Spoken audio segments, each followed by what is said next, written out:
องมันโตก็จะหลายบัวได้บุรีรัมย์เลยนี่กระสอบไปนี่ว่าไปสอบไงกระสอบไปไม่ใช่ก่อนเนื้อรู้ว่ามีตั้งกี่เดียวก็ตัวเต้าน้ำแช่แปดเดี๋ยวเตรียมประเดี๋ยวมาเอาเต้แล้วเหรอฮะทอดพอดูเพื่อนกันแล้วเหรอโบ้ดีโอ้ยแล้วดิโอ้ยจุดกระไรกันโอ้ยโดนโดนเพื่อนกันลงหลายฮะลงหลายเนาะขุดกระโดดเนาะปลาลงตัว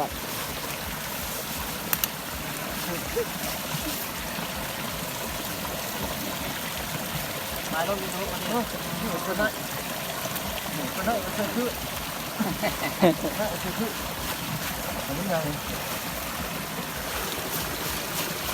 ใหญ่กลับลงเตามันเนี้ยฮะกลับลงเตามันเนี้ยมันถือแต่คนนึงมันถือบ่อนี่มันขี่ยากวะโอ้ยลุกตัวคอฮะ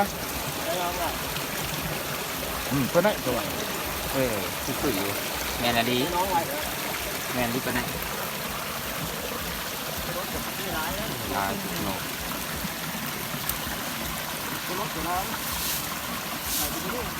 ฮะไปที่นี่แล้วไปดูไปดูไปรถด้วยลาย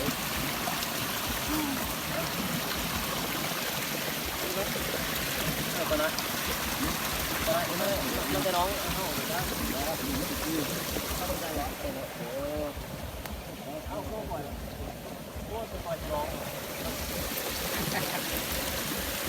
คนนี้เราได้ยินมันเขามาเก่ามา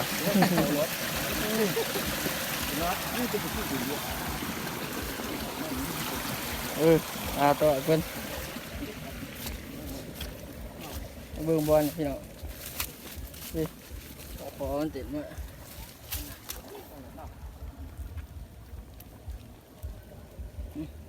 ตัวใหญ่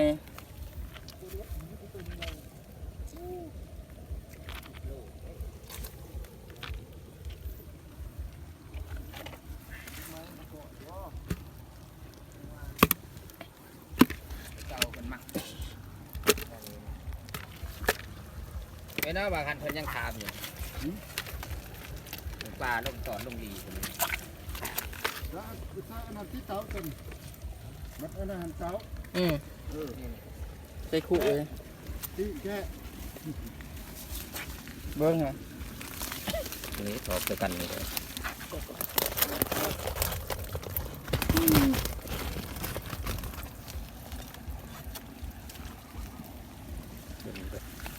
อันนี้ก็ควายเราจะมาเจอท้องท่านยังอยู่ท่านนี่คนนี้พยายามโอ้ยังบ่ท่านยามวะนี่ไปก่อนตอนนกตุ้งเลยโอ้ตะกอคือบอกเขาตอนนี้ถือไปพอดีเด้อ